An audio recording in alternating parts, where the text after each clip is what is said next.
Welcome back, everyone. Today I have an incredible HFI story for you. A 7-year-old alien princess says 5 words that will change everything. My mom watches you sleep. Marcus is just a gardener, a human servant in an alien palace, grieving the family he lost. But when a lonely queen and her truth-speaking daughter enter his life, everything changes. This is My Mom Watches You Sleep. Let's begin. The little girl's violet eyes stared up at me without blinking, her silver hair cascading over shoulders too small to carry the weight of royal blood. "My mom watches you sleep," she said, her voice carrying across the silent garden with the innocence only a child could muster. I froze, the watering can still tilted over the Tyrellian moonflowers I'd been tending. Behind the child, standing in the shadow of the crystalline archway, the queen of the Valorian Empire watched me with an expression I couldn't read. 3 months. I had survived 3 months in this alien palace as nothing more than a gardener. A human gardener, the lowest position available to my kind in the galactic hierarchy. Earth had been welcomed into the galactic concordat only 5 years ago, and we were still paying the price of our late arrival. Humans served. We did not question. We certainly did not make eye contact with royalty. Yet here I was, frozen in place while a 7-year-old princess announced that her mother, the most powerful woman in 12 star systems, had been watching me sleep. "Lyri," the queen's voice cut through the garden like a blade wrapped in silk. "Come here." The child turned, her tiny feet padding across the luminescent moss. She showed no fear of her mother, only the mild annoyance of a game interrupted. "Mother," I was talking to the human. "I am aware." Queen Valeth stepped into the light, and despite myself I lowered my gaze. Her skin held the faint blue luminescence of Valorian nobility, her eyes the deep purple of dying stars. She was tall, taller than me, and moved with a grace that made every human gesture seem clumsy by comparison. "Return to your studies, your tutor awaits." "Yes, mother." Lyri glanced back at me one more time, a small smile playing on her lips, before disappearing through the archway. Silence. The kind of silence that stretched and twisted until it became something physical, pressing against my chest. "You may speak," the queen said finally. "Your Majesty, What could I say? That I had no idea why she watched me? That I was terrified? That some small foolish part of me wanted to know why? I apologize if I have given offense." "You have given no offense." She moved closer, and I saw something I'd never expected to see on a Valorian face: uncertainty. "My daughter speaks truths that others have learned to conceal.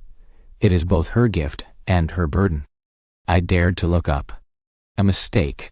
Her eyes held mine, and I saw exhaustion there, hidden beneath layers of royal composure.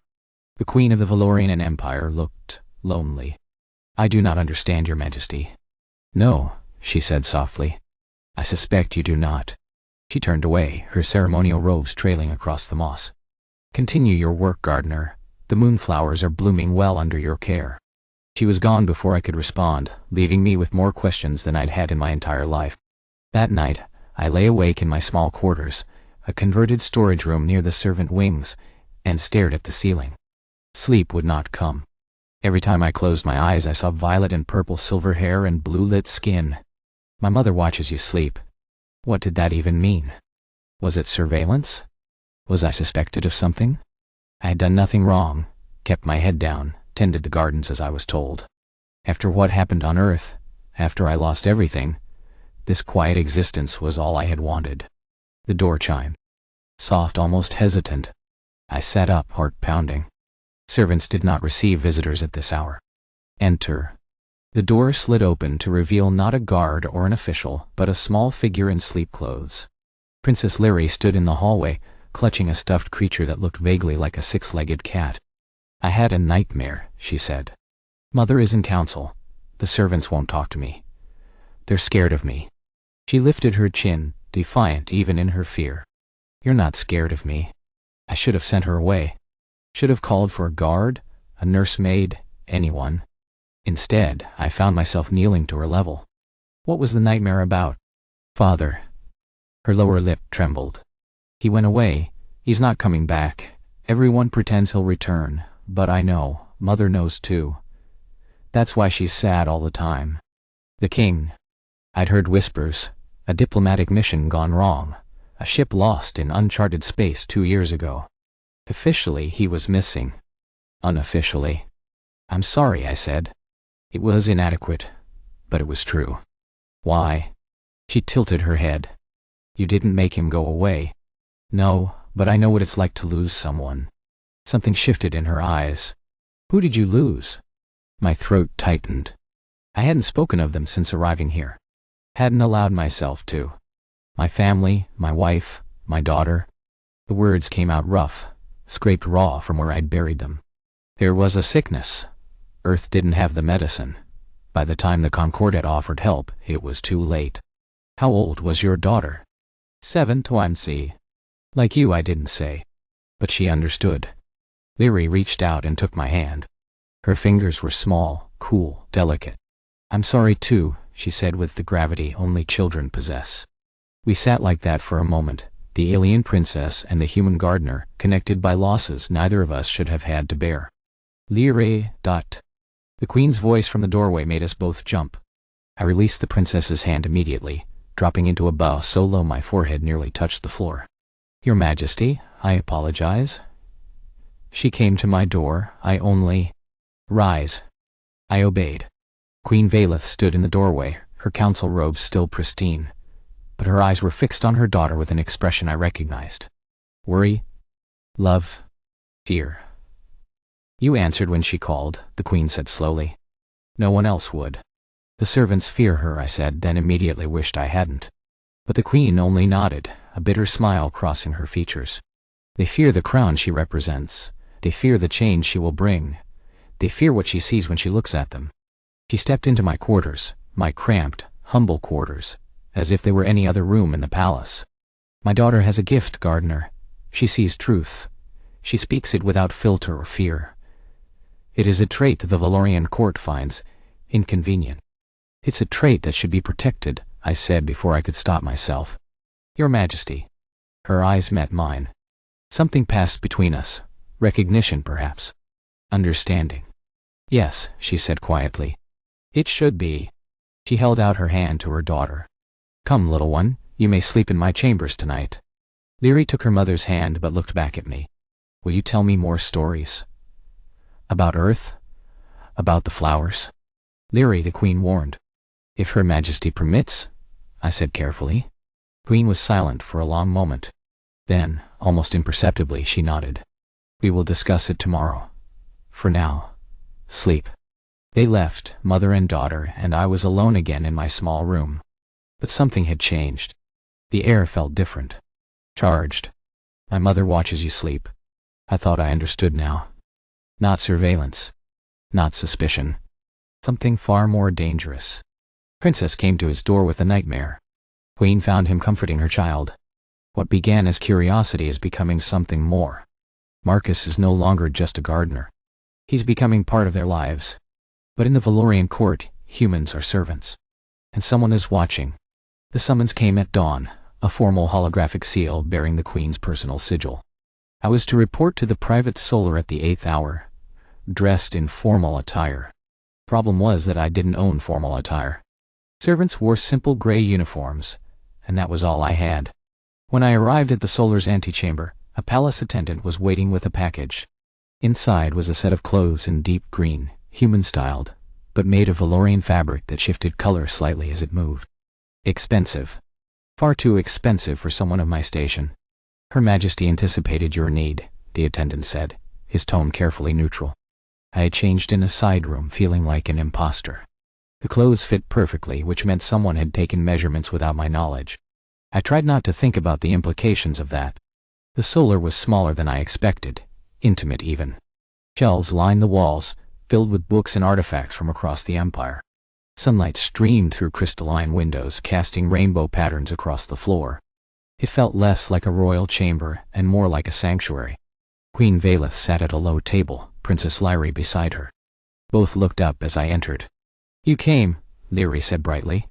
The gardener had little choice, said a new voice. I turned to find a Valorian male standing in the corner, tall, silver-haired, with the bearing of old nobility. His eyes assessed me with undisguised contempt. My queen, I must again voice my objection.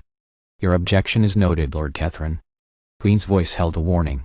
And dismissed.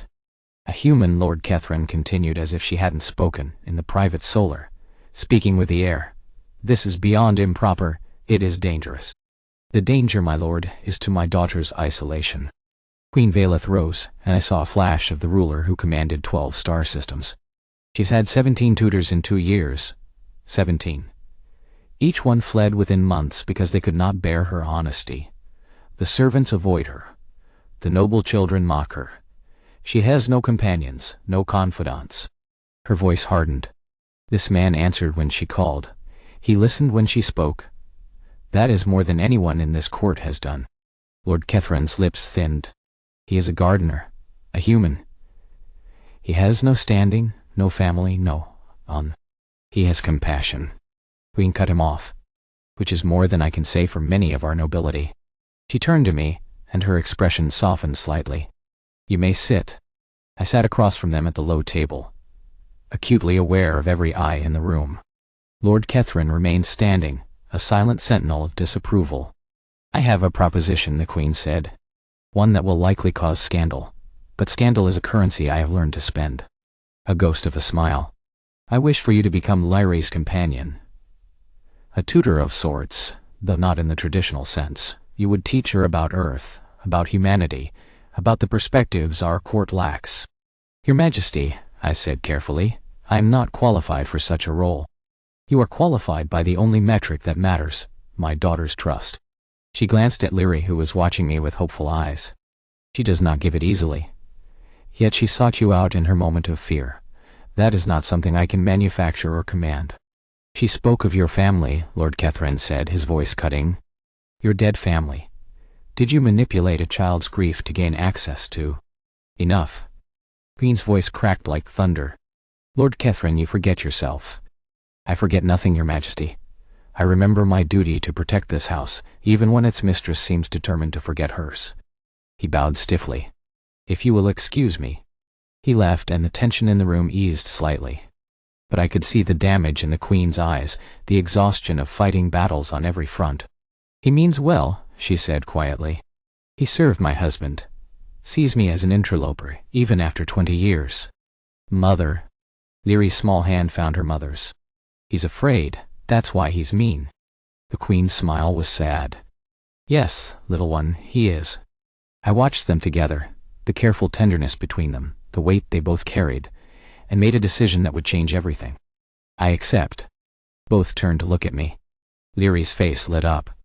The Queen's expression was harder to read. You understand what this will mean, she said. The court will talk. They will question your motives, your character, your very humanity. You will have enemies you've done nothing to earn. I already have nothing, I said. They can take nothing from nothing. Something flickered in her eyes. You underestimate what you have, Gardener. Marcus, I said. My name is Marcus. A pause. In Valorian culture, offering one's name to royalty uninvited was either a profound breach of protocol, or a profound gesture of trust. I wasn't entirely sure which I intended. Marcus, the Queen repeated, testing the sound. An old Earth name. It was my father's. Then it carries weight. She inclined her head slightly, a gesture of acknowledgement I hadn't expected. Very well, Marcus, you will begin tomorrow. Quarters will be prepared for you in the residential wing. You will have access to the private gardens and the library. Lyra's schedule will be adjusted to accommodate your lessons. What will I teach her? I asked, still reeling from the rapid changes. The Queen's smile held a secret. Whatever she needs to learn. The first week was chaos. Word spread through the court like wildfire. The Queen had elevated a human gardener to the position of royal companion. Whispers followed me everywhere. Some were merely curious. Others were cruel. The human pet, I heard one noblewoman murmur. How quaint. Perhaps she keeps him for other purposes, her companion replied, and they both laughed. I learned to ignore them. It wasn't hard. After losing everyone I loved, the barbs of spoiled aristocrats held little sting. Lyra, for her part, was a brilliant student, curious about everything, questioning everything, accepting nothing at face value.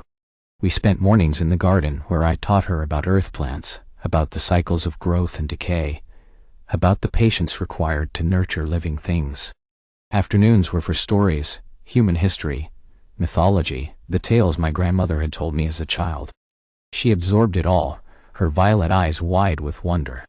And sometimes, in the middle of a lesson, she would say something that stopped me cold. "You miss them every day," she said once, watching me prune a rose bush. "But it hurts less now than it did before."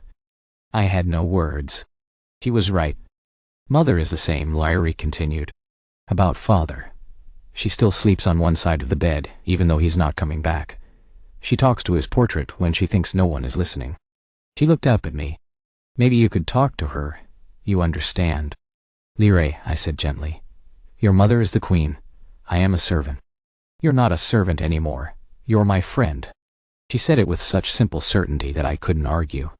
"And friends help each other. That's what you told me." From the mouths of children, the queen began to join our lessons. At first, she claimed it was to observe, to ensure her daughter's education met standards. But I noticed how she lingered, how she asked questions, how her eyes softened when Lyre laughed at one of my stories. One evening after Lyre had been sent to bed, the queen found me in the garden, tending to the moonflowers by starlight. "You do not sleep well," she said. "Not a question. Neither do you, your majesty." Pause.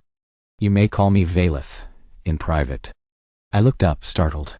Valorian names held power. To offer one was a gift, or a vulnerability. "Valeth," I said, and the word felt strange in my mouth. "Sacred." She sat on a nearby bench, her royal bearing softened by the darkness.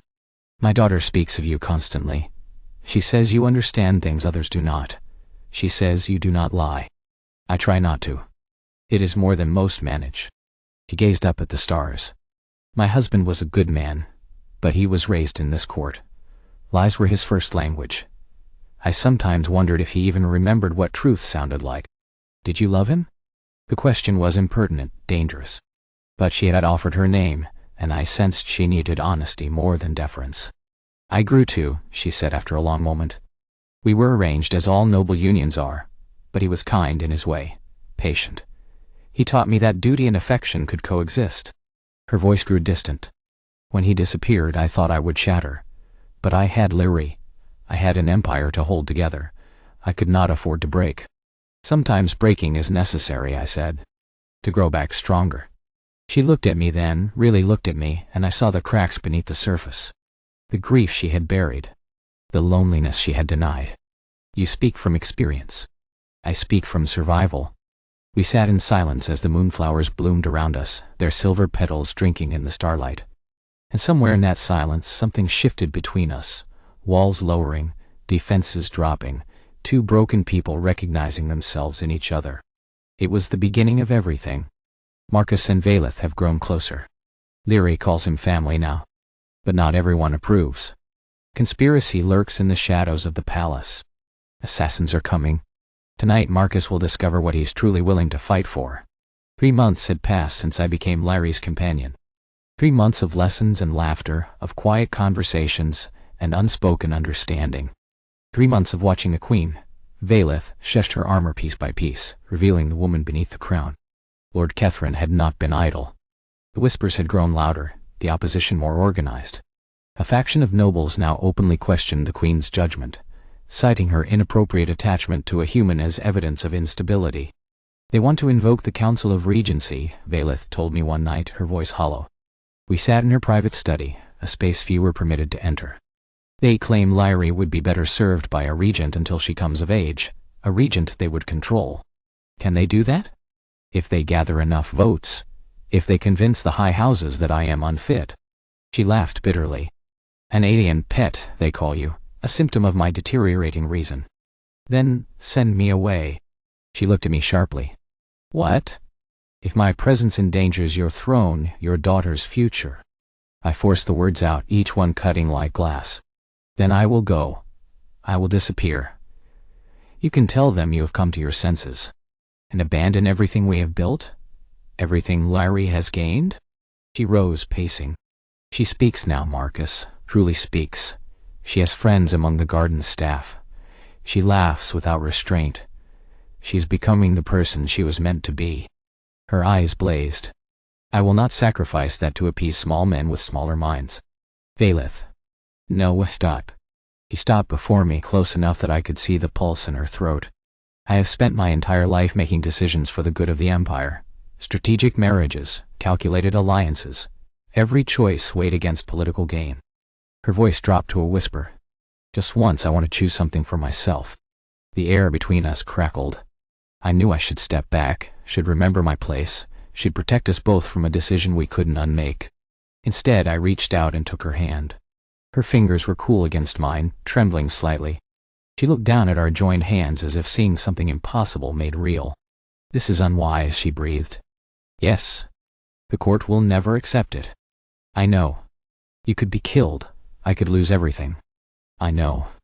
She met my eyes, and in her gaze I saw everything she couldn't say. The years of loneliness. The weight of a crown she'd never wanted. The desperate hope that maybe, finally, she could be loved for herself rather than her title. Then why? She asked. I brought her hand to my lips and pressed a kiss to her knuckles. Because some things are worth any price. The assassination attempt came 3 days later. It was cleverly done. A malfunction in the garden's irrigation system, releasing toxic gas from a valve that had been deliberately modified. I happened to be alone in the Eastern Conservatory when the alarms sounded. The gas was Valorian-specific, harmless to humans but deadly to Valorians. If Valeth or Leary had been with me, as they often were, I survived with nothing but a headache. The intended victims would have died within minutes. When the guards found me, I was on my knees, vomiting from the fumes but alive. When they told me what the gas would have done, I felt something cold settle in my chest. Someone had tried to kill the Queen, and they had used my garden to do it. The investigation was swift but inconclusive. The modifications to the irrigation system had been made through a service access point, the work too professional to leave traces. Lord Kethran demanded my arrest, claiming I was the obvious culprit. He had access, Kethran argued before the emergency council. He had opportunity. He has turned the Queen against her own nobility. What more evidence do we need? The gas was lethal to Valorians, not humans, Valeth responded, her voice ice. If Marcus wished to harm us, why would he use a weapon that cannot harm him, but would immediately implicate him? Perhaps he is stupid as well as treacherous. Perhaps, I said, stepping forward despite the murmurs of protest. The true traitor counted on your prejudice, Lord Kethran. Perhaps they knew you would see a human and stop looking for the truth. The Lord's face darkened. You dare. I dare nothing. I state facts. I turned to address the council. I have no lands, no power, no allies. I have nothing to gain from the Queen's death and everything to lose. Ask yourselves, who benefits from chaos in the succession? Who has been gathering votes for a regency? Who has been whispering that the Queen is unfit? Silence. Then slowly, heads began to turn toward Lord Kethran. This is absurd, he sputtered. I have served this house for 50 years, and spent the last year undermining its current ruler. Valeth rose from her throne, and in that moment she was every inch the Queen her bloodline demanded. Guards. Escort Lord Kethran to his chambers. He is confined there until the investigation is complete. You cannot, Valeth, I protected you. You protected your vision of what this house should be. You never protected me. The guards led him away, still protesting. The council dispersed in shocked whispers, and I found myself alone with Valeth in the great hall, the weight of what had almost happened pressing down on us both. He wasn't working alone, she said quietly. This goes deeper than one bitter old man. I know. She turned to me and I saw the fear she'd hidden from the council. They will try again, and next time, they may succeed. Then we find them first. Wait. I stepped closer, close enough to see the faint tears she was fighting to contain. Did you think I would abandon you now? I thought. Her voice broke. I thought you might blame me, for putting you in danger, for dragging you into this. Valeth. I cupped her face in my hands gently, carefully. I walked into this with open eyes. I chose this. I chose you. The tears fell then, silent and silver on her blue-lit skin. I held her as she wept, for the husband she'd lost, for the court that betrayed her, for the daughter she feared to leave alone. I held her as the woman emerged from behind the Queen, vulnerable and terrified and beautiful in her brokenness. I am afraid, she whispered against my chest. So am I. What if we fail? Then we fail together. She pulled back, looked up at me with those purple eyes that had haunted my dreams since the moment I arrived. You truly mean that? I truly do. She kissed me. It was soft, tentative, the kiss of someone who had forgotten how to want. Her lips were cool and tasted of tears. My hands trembled against her back. When we parted, she pressed her forehead to mine. Whatever comes, she said, I am grateful. For you. For this. Whatever comes, I echoed. We stood there in the great hall, two broken people holding each other together, and waited for the storm to break. The conspiracy failed. Marcus saved the queen and her daughter. Now comes the impossible, a binding ceremony between a human gardener and the most powerful woman in 12 star systems. They will write new traditions. They will change the galaxy. The conspiracy was larger than anyone had suspected. The evidence came gradually: encrypted communications, hidden accounts, a network of nobles and officials who had decided that the Queen's human corruption was symptomatic of deeper rot in the Empire. They called themselves the Purists. They wanted a return to traditional values, which meant in practice human subjugation and Valorian supremacy. Lord Kethrin was merely their face. The true leader was someone no one had suspected. High Counselor Myrith, Valeth's own chief advisor. A woman who had stood at her side for 15 years, who had helped raise Lyri, who had been trusted with the Empire's deepest secrets.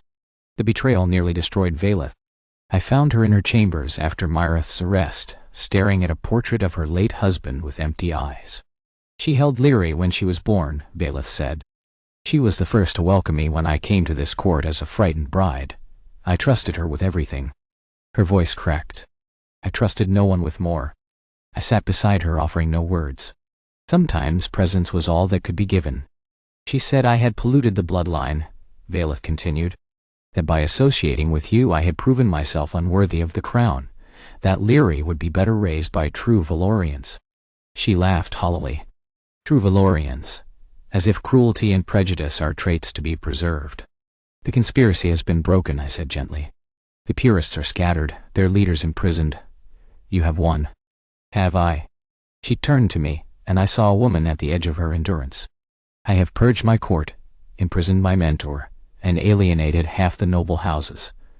My daughter hides in her room because she trusted Myrith too, and cannot understand why she would betray us. The Empire is stable, but at what cost? The cost of truth. I took her hand. Valeth, you have done what no ruler before you has dared. You have chosen integrity over convenience. You have refused to sacrifice the innocent for the sake of peace. I chose a human over my own people. They will never forgive that. Some will not, but others. I paused, choosing my words carefully.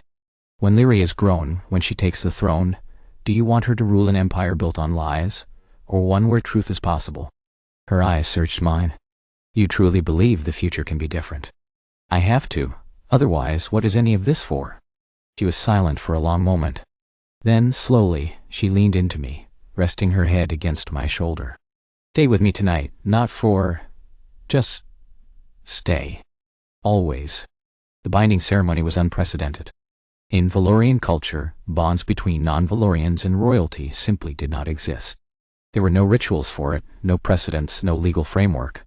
The nobility argued it was impossible. Tradition forbade it. The ancestors would be dishonored. Valeth's response became legendary. Then we shall write new traditions. She commissioned scholars to create a ceremony that honored both cultures, Valorian rituals of binding woven with human elements of commitment and choice. It took 3 months to design. The court debated every detail. Some nobles refused to attend. Others, surprisingly, offered support. My grandmother told me stories, Lady Athara confessed to me one evening, of a time before the Concordat, when Valorians explored the galaxy with wonder instead of conquest, when we learned from other species rather than subjugating them. She smiled sadly. Perhaps your presence reminds us of who we could have been. On the day of the ceremony, the great temple was filled to capacity. Valeth wore traditional silver, but her gown was embroidered with earth flowers, roses and lilies and the moonflowers I had tended in her garden. I wore Valorian formal attire, but the cut was human, the style a bridge between worlds. Lyri stood between us as the witness, her role created specifically for this ceremony. She had blossomed in the months since the conspiracy's end, more confident, more open, more willing to trust. She still spoke truth without filter, but now that truth was heard rather than feared. In the light of the stars that watch over all peoples, the high priestess intoned, we witness a new binding, not of politics nor of convenience but of choice. Two souls who have found in each other what neither sought but both needed. She turned to Valeth. Do you, Queen of the Valorian Empire, choose this man? Not as a subject, but as an equal. Not as a political asset, but as a partner of your heart. I do. Valeth's voice rang clear through the temple. I choose him today and all days hence. The priestess turned to me. Do you, Marcus of Earth, choose this woman, knowing the burden of her crown, the enemies she has made, the trials yet to come? I looked at Valeth, at the woman who had watched me sleep because she was too afraid to approach while awake, who had trusted me with her most precious treasure, who had sacrificed everything to build something true. I do, I said. I choose her today and all days hence. Then by the power vested in me by the ancient laws and the new traditions we have written together, I declare you bound. Two made one, different, but united. Lyri stepped forward then, her small hands taking both of ours. When I was little, she said, her voice carrying with surprising strength, I told Marcus that my mother watched him sleep. Everyone was scared of what that meant. She smiled, the smile of a child who understood more than anyone expected. But I knew, even then I knew, she watched him because she saw something in him that she'd lost in herself, hope. Thimple was silent. Then, from somewhere in the crowd, someone began to clap. Others joined. Not everyone. Some nobles sat with stony faces, their disapproval evident. But enough. More than enough. Valeth's eyes shone as she pulled me close. Our people are watching, she murmured. Let them watch. I kissed her then in full view of the Empire, and the cheers that erupted told me that perhaps, just perhaps, the future we'd dreamed of was possible. 3 years later, the garden had grown. What had once been a small collection of earth plants now sprawled across an entire wing of the palace, a living monument to possibility. Valorian moonflowers grew alongside terrestrial roses. Alien vines climbed trellises built to human specifications. Children from both species played among the paths, their laughter echoing off crystalline walls. I knelt beside a bed of seedlings, teaching a group of young students, human and Valorian alike, about the patience required to nurture growing things. The secret, I told them, is to give them what they need, not what you think they should want. Every plant is different. Everyone has its own requirements. Your job is to listen, to observe, to adapt. Is that why you're so good at being married to the queen? One of the Valorian children asked. Because you listen? I laughed. Partly. Though your queen would tell you I still have much to learn. You do. Valeth's voice came from behind me, warm with amusement. She stood at the garden's edge, still in her council robes, with Lyri beside her. At 10 years old, the princess had grown into a confident young woman, her truth-speaking now celebrated rather than feared. But you learn well enough. I rose, brushing soil from my knees. Council finished early? Council was informed that the emperor consort had more important duties in the garden. She smiled, the smile she reserved only for me, the one that still made my heart stutter after 3 years. I was ordered to assist. Ordered? By whom? Me, Lyri said proudly. I told them that teaching children to grow things was more important than arguing about trade routes. She glanced at her mother. Was I wrong? Valeth laughed, pulling her daughter close. No, little one, you were absolutely right. I watched them together, my wife, my daughter in all but blood, my family, and marveled at the impossible path that had led me here. A gardener who became a companion. A servant who became a prince. A broken man who found healing in the most unlikely of places. Marcus. Valeth extended her hand to me. Come, there is someone you should meet. Confused, I took her hand and let her lead me through the garden to a secluded alcove. There, sitting on a bench, was a human woman I didn't recognize, middle-aged, with kind eyes and silver-streaked hair. This is Ambassador Chen, Valeth said. She represents Earth's interests in the Concordat. She has news. The ambassador rose, her expression complicated. Mr. Marcus, your reputation precedes you. The human who married a queen. The gardener who changed an empire. She smiled. Earth is proud of you. I didn't do it for Earth, I said honestly. No, that's precisely why Earth is proud. She reached into her coat and withdrew a small hollow projector. We've received a petition from several Valorian noble houses. They want to establish an exchange program. Human scholars studying here. Valorian students on Earth. They're calling it the Garden Initiative. Her eyes twinkled. Apparently your influence has spread further than you know. I stared at the projector, at the list of noble houses who had signed the petition. Names I recognized. Names that had once opposed our union. How? I managed. You showed them that difference doesn't have to mean division, Ambassador Chen said. That understanding can grow from the smallest seeds. She glanced at Valeth. Your wife's reforms helped, of course, but the inspiration, that was you. Valeth's hand found mine, squeezing gently. I told you, she murmured. You underestimate what you have. Out of everything that had brought me here, the loss that had broken me, the garden that had healed me, the child who had spoken truth, the queen who had watched me sleep because she was too afraid to approach, too lonely to look away. My mom watches you sleep. Leary had told me that first day with all the innocent honesty of childhood. She had been right. Valeth had watched me, had seen something in a simple human gardener that no one else could see. Potential. Hope. A future neither of them had dared to imagine. And now, 3 years later, that future had taken root. It was growing. Spreading. Changing everything it touched. I looked at my wife, my daughter, the ambassador who represented a world I had once fled in grief. I looked at the garden surrounding us, the living proof that even the most unlikely things could thrive if given the chance. Then, let's make it grow, I said. And we did. And so, a gardener became an emperor. A lonely queen found her hope. Princess found her family. My mom watches you sleep, she had said. And she was right. Valeth had watched him because she saw something no one else could see. Sometimes the greatest journeys begin in a garden. If you enjoyed this story, leave a like and subscribe for more HFI content. See you in the next one.